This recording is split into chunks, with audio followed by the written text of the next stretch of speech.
taken a tremendous turnabout from last year. When we did the Thanksgiving Day game last year, watching them play compared to this year, it's like, it certainly seems to me that it would take more than a year to develop this type of playing in the players that they have. And I think the coaching staff has done a tremendous job at Wellesley, and I'm very impressed with them so far, to be honest with you. Well, there's no question about it. We spoke to Andy earlier, and he mentioned some of the factors that he thought was instrumental in getting this whole program turned around, and we'll talk about it in a moment.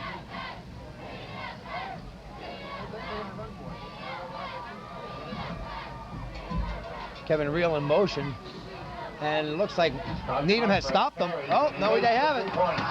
He just carried people into the end zone. That was a fine second effort by Scott Pomfret once again. I think that obviously some Needham ball players are a bit upset with that call. Well, it appeared like they keyed on Pomfret as well, but yet that wasn't enough to stop him because it was his second effort. He was hit right at the line of scrimmage. Yeah. Getting back to the turnaround in Wellesley from last year, Wellesley was 0-9-1 at the end of the last season, Thanksgiving Day. And Andy Levin took a real close look at what he had and what he had coming back. And the first thing he decided, Gino, was that perhaps he ought to, not perhaps, he definitely would institute a weight training program. And so he got the kids in during the off season, and they were very, very faithful, especially Pomfret and Blackwood and McDonald and Hester and the key seniors who have been going through a difficult time their first couple of years. In addition to that, he also sent away and got a video of the Delaware wing T offense. He sat down over the months and studied it painstakingly, took extensive notes, and decided that this was the offense that he was going to run. He was not going to vary from it one iota. He was going to stick with what was in the playbook and nothing more. And I think it's been a tremendous benefit, and a tremendous amount of credit should go to Andy and the whole coaching staff for what they've done. Okay, Matt Lucarelli will be kicking the ball. Of course, Matt's only a freshman. I just learned that he has 3 more years of football here at Wellesley. Ball gets down to about the 30-yard line, where it's taken by Damon Aronson. Dave tried to take it to the outside. He's brought down there by a number of Wellesley players. Number 11, Aronson, running back. Brought down by Kevin Reel. So Needham now will take possession on about the, looks to be like the 30-yard line, 35-yard line. It'll be interesting to see if Needham stays right with its game plan of passing totally, just as Wellesley has decided to stay completely with its game plan of running, especially after the first series didn't work out too well for Wellesley. Well, you always like to go back to what you do best, and I think that's where your team, offensively and defensively, has their most security, and you perform better when you feel good about what you're doing, if you feel that you can do that better. Aronson ably set out to the right this time. 12, Sakari at quarterback for Needham. Wellesley's in a 4-4 defense now. Carty back to throw. Ooh. That ball is complete there to Jerry Sullivan. Brought down there by number 62, Mike Hester. Well, good defensive call, because they expected Needham to throw on that down, and they were in the 4-4. So the strategy being won by Wellesley at this point as well. The gentleman on coverage that time is Mike Hester. He's 6'1", he weighs about 220 pounds, and you can see as a linebacker he got out there on that flanker pretty well, I thought. Call it a yard gain, 2nd and 9. Aronson set to the left this time.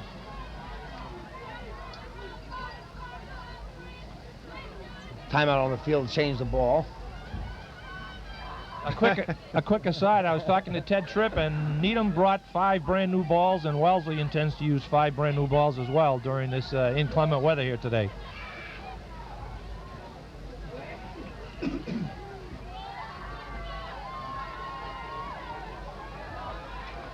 Aronson now split out to the left this time, 42.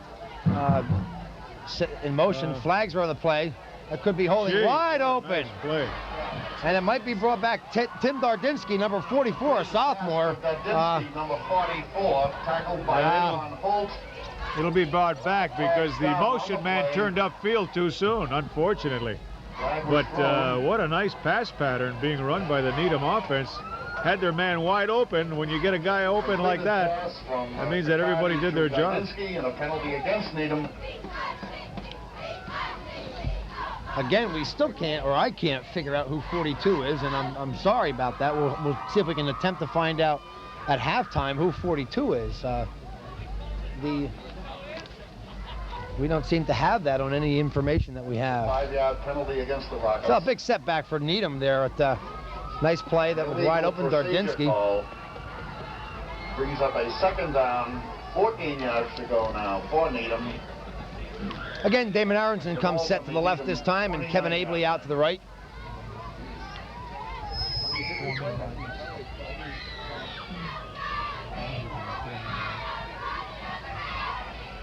Again, Wellesley still in that 4-man line, obviously anticipating Needham is going to be throwing the ball.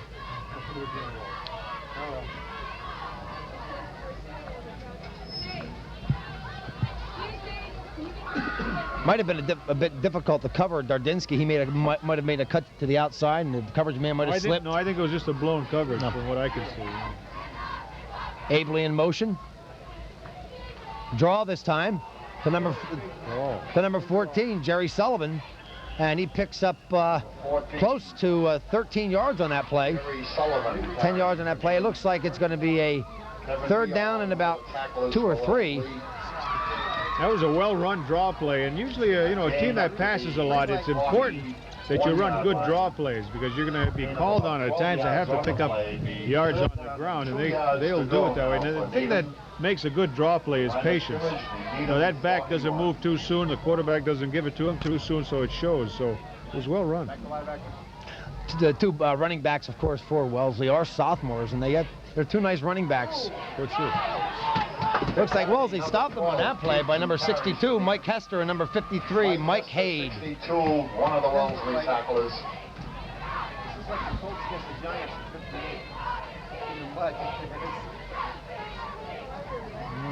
I don't know if they're bringing it in for a measurement or not, Gino. Looks like it, yeah.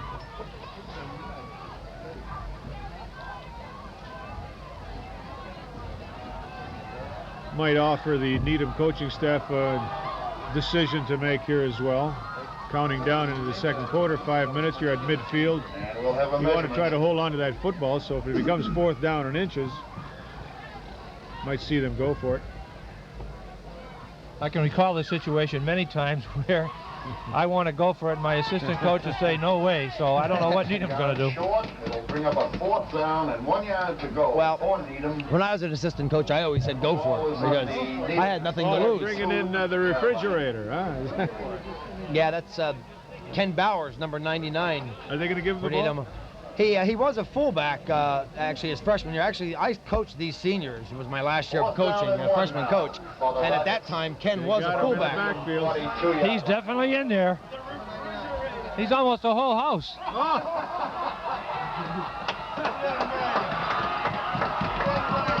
Number 44, Dardinsky, carrying for the Rockets.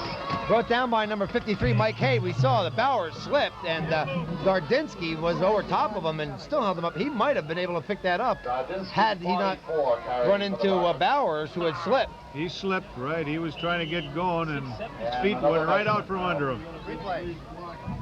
It's kind of interesting to come off of the bench, as you see right there, to come off of the bench and not be familiar with the conditions of the field, I think would be a disadvantage. And Wellesley stops him. Wellesley has held on to, will take over. I think on a day like today, it's not the day to play conservative. The weather certainly isn't conservative, so you just kind of let it all hang out on Thanksgiving Day and hope for the best, and I think that's the case right there. I thought it was a good decision. It's like I said, 5 minutes to go. You're at midfield, you want to pick up a few inches. If you get off on the mark real well off your offensive line and backs, chances are you can pick it up.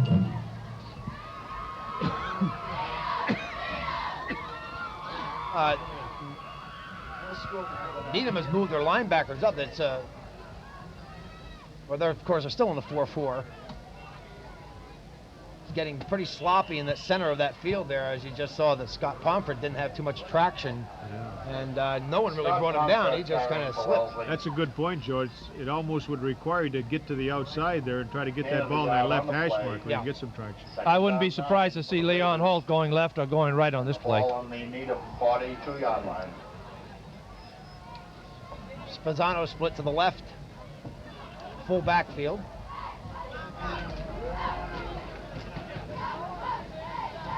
You go, Leon. Leon takes the ball, picks up close to a first down. Number 11, Aronson. Getting on some drier ground. 24, Baker on the stop for Needham. They're going to measure, see if how close Wellesley is to it if they have the first down. Measure for the first down.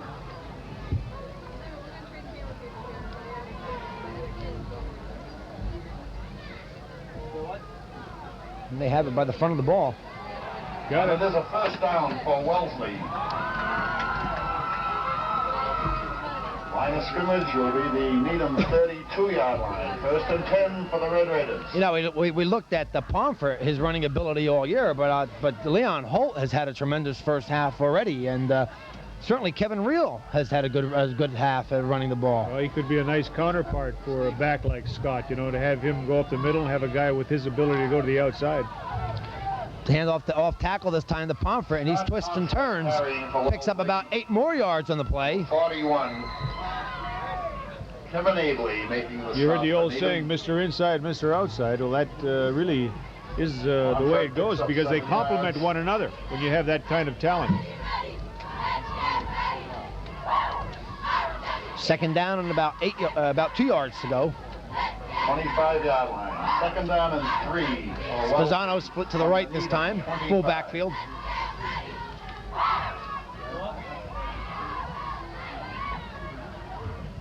The handoff that time will counterplay to number 35, Kevin Reel.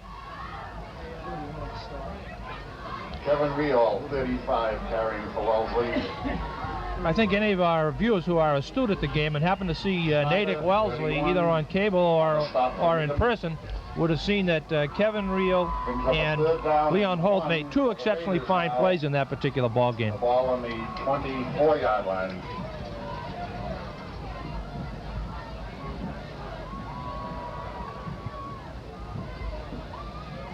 Hand off to Pomfret this time. He's met by number 72, Andy Mendelson, on a good hit, and picks up a couple more yards after the play. I think after hearing about that game, John, I said, you know, how could Wellesley beat Natick? I think from viewing Natick, viewing Wellesley thus far in the first half, it's quite evident how they can beat Natick. They have a good ball club.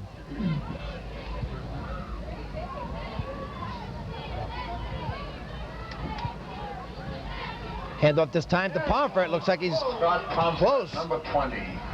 Picks up about 8 yards. Again, Needham unable to stop Wellesley's running attack.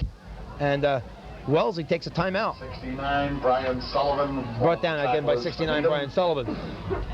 Gain of 9 yards on the play. Second down 1 for the Red Raiders. I think when you go into a big game like this, and referring back to the Natick Wellesley game, when you go into those games, I think the coaching staff, by and large, has a pretty good feeling on it as the underdog, that you can go in there and you can do a credible job, and if things go your way, you're going to win the ball game. I think one of the big differences this year in Wellesley, their whole season, and also especially the Natick Wellesley game, was that the students themselves, the players who were out there every day, some of them out there for 3 years, they had a real, very, very, very strong feeling that going into the Natick game that they could, in fact, upset Natick. And this was a big change where, by and large, the coaches always have that feeling, I think, but sometimes the fellows who are playing for you don't have as strong a feeling as you do. Well, I don't know if I've ever met a coach who never thought that he could go into any game and win it. And what the players have to do is actually have it happen once or twice so that they get the feeling and they realize it, then they can believe in it. And that's what's important about winning big games like that.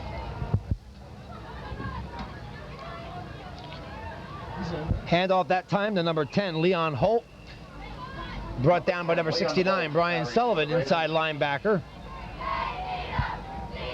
It's a first down. for Wellesley. First and goal. When we were talking to Andy Levin, the head coach at Wellesley, in getting ready for this broadcast, he made that comment, you know, and we said, you know, what is the biggest game and so forth. I'll get back to that later.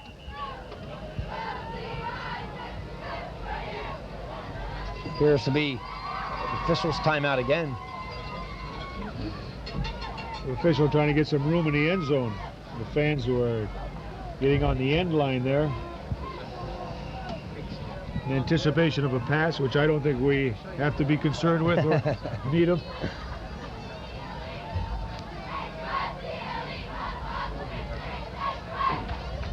And off to Pomfret that time, and flagging a play, and brought down by number 72, Andy Mendelson, and a group of other ball players there from Needham, number 57, Stevie Melia.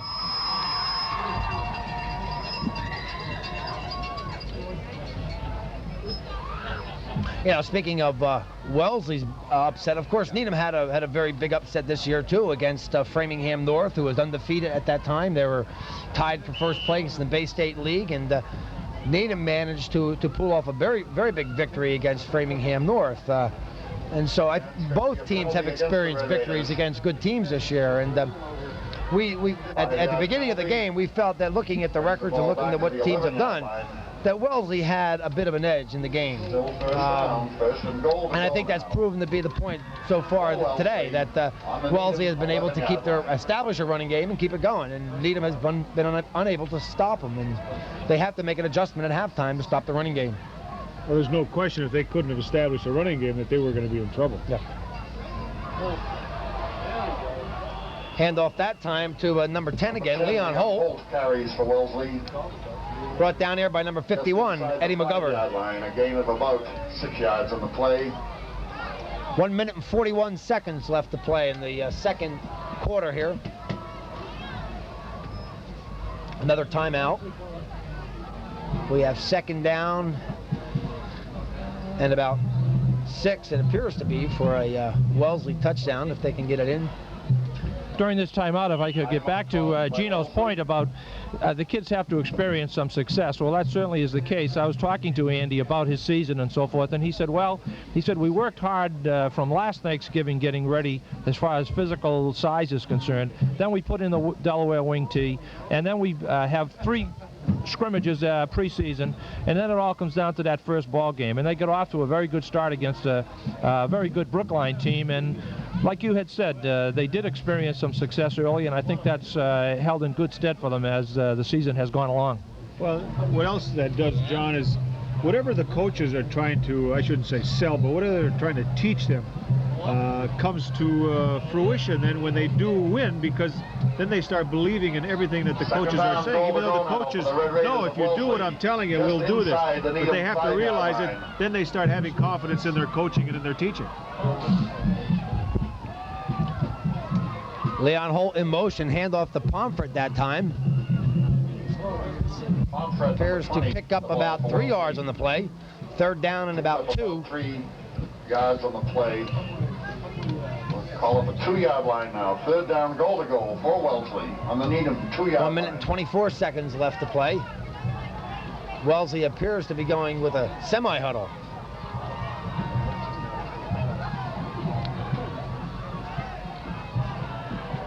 Quarterback sneak. I don't think he carries for Wellesley. Picked up too much yardage on that. No, he's just inching up to it. We have a 4th down. Timeout Wellesley.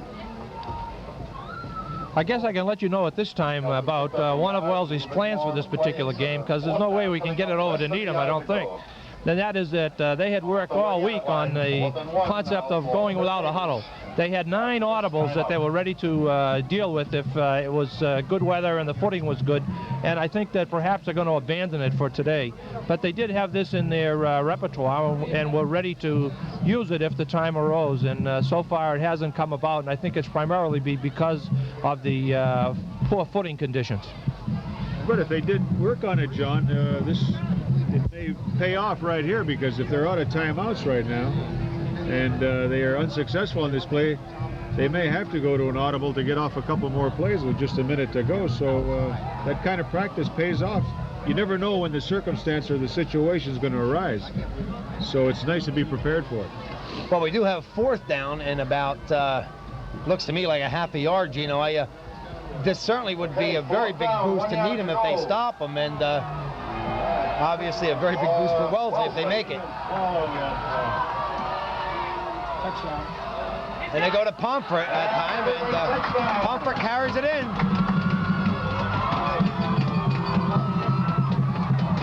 Again, going to their bread and butter man, Scott Pomfret, takes it over right tackle and scores a touchdown for Wellesley. Replay. You see a replay here of it. Well, they just went right back to their basic play with the lead back blocking and the slant to Pomfret. And with the power that he has, he was about to pick up that yard. Wellesley's going to attempt a kick, and the point after kicker is number 21, Tom Miller, and he's a senior. And it's good. Number 21, Tom Miller, kicks the point after. I'd say he didn't make it by much, but I guess an inch is as good as a mile here. The first one he tried hit the goalpost, so I think that's a pretty good thing for him. As long as it's up on a scoreboard, that's all. So at 50 seconds left to play in the second quarter, it's Wellesley 21 and Needham 6.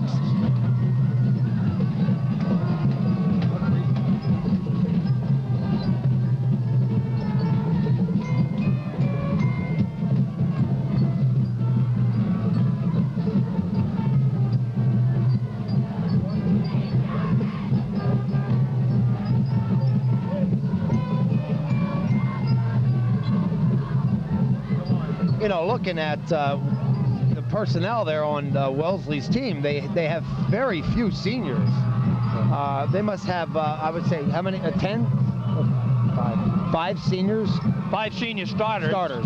5 senior starters, and all the rest are juniors. They play approximately 6 or 7 of their players both ways. So they have a real fine nucleus coming back. Well, obviously, Leon Holt will be back, and Reel will be back, and Aaron Kelton, the quarterback, will be back. So they're in pretty good shape. Ball is kicked off to about the 40-yard line there, where he's taken down.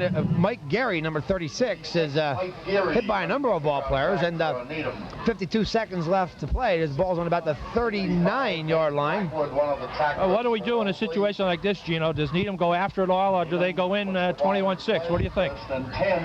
Well, no, I think that they'll try a couple of long shots right away. Then, of course, depending on what they do on first and second down, will dictate what they do on the rest of the downs. No, I think Needham has to go for the long bomb. Well, they opened up a nice pattern, you know, and they might want to come right back to that pattern that was called back. Picardi back to throw this time, looking for his deep man Aronson, and he's got Aronson, Oh boy! And it's a touchdown! Touchdown, Needham! I guess that answers that question. Well, we knew it. But I tell you, 31 yard. What an excellent play. Damon Aronson did an outstanding job of getting free between 2 defenders. He might have even been guilty of a little push, but he got away with it. Let's watch on the replay. But nonetheless, he got in there and caught the ball. Right there.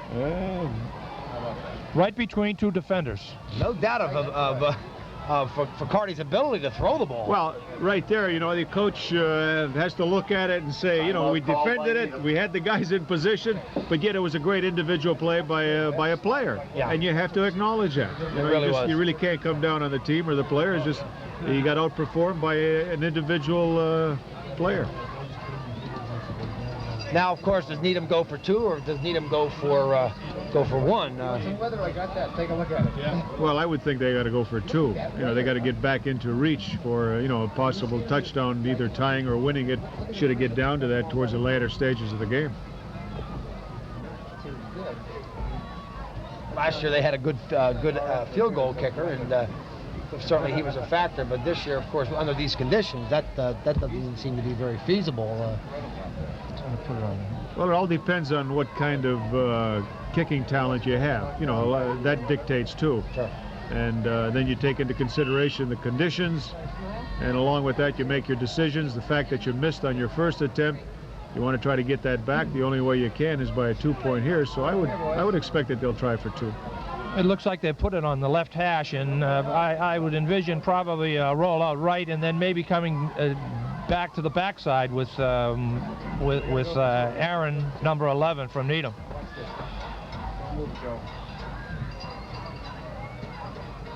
McCarty rolling out to the right, as we just anticipated. He's in trouble. Incomplete.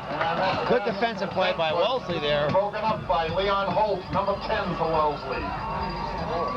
Well, they try to utilize all the room they could to see if they could make something open up there. And good defense by Wellesley on that play. 41 seconds left. 13 seconds from the last time. Here you see the replay for Carty rolling out again to the right. As you said, Gino, they defended him well. He really had no one to go, utilizing all the field that he could. Plus, they had him backing up, which is a difficult position to be in when you're trying to throw the ball into the end zone. So it was pressure plus coverage and success for the Wellesley defense. Now the chess game changes and the ball goes into Wellesley's court, and we'll see what their particular strategy is going to be. Are they going to be content going in 21-12, or are they going to try a little bit of the pass themselves? It'll be interesting to see how that develops. Well, I think a lot depends on field position, John, you know, whether they're able to get it back to midfield or beyond, and then again if they're nailed back there at the 30 or 40. So that would have a lot to do with what they do with the ball when they get it. But it's interesting how a passing team can strike so quickly and get 7 points, whereas a running team like Wellesley, you know, how you have to work and grind out to get those 7 points. I was going to say I would expect an onside kick from this. And Wellesley gets the ball. And the attempted onside kick. That could have certainly been a little difficult to handle with the ground conditions if the ball starts to move around. And good decision. Jeff Lloyd, now that I think about it, very good decision. Are we going to call that a good decision at this point, or are we going to wait and see what happens? No, I mean, you're trying to get back into the game, and with the conditions being what they are, you get that ball bobbling around a little bit. He may have, I think he caught Wellesley a little surprised because they were lined up for a deep kickoff. So anytime you pull something that comes off as a surprise, you got a better chance at making it work. 41 seconds left.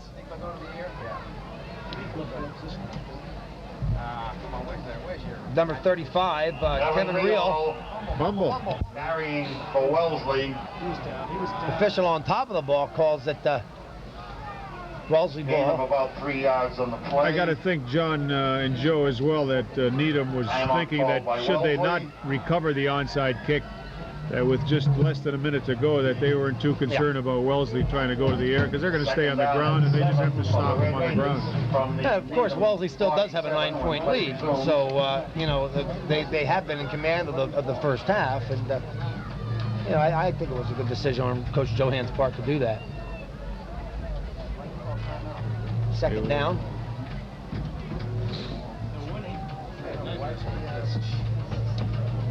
I don't know if Wellesley called a timeout or if Needham called. No, Wellesley called. Is this their last timeout? I don't know. I thought it was back there at the last series. So did I. Second down.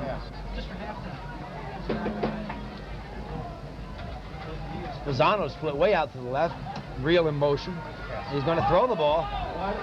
And it's up in the air, and he does have a man open. And Damon Aronson, of course, was there, and two Wellesley ball players were there, and no one can come down with the ball. Number 86. Brings up a third down now for Wellesley. 29 seconds left.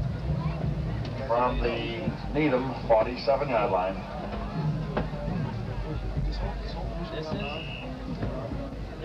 The middle of the field is really starting to get very messy. That's where most of the action has taken place. It just seems to be getting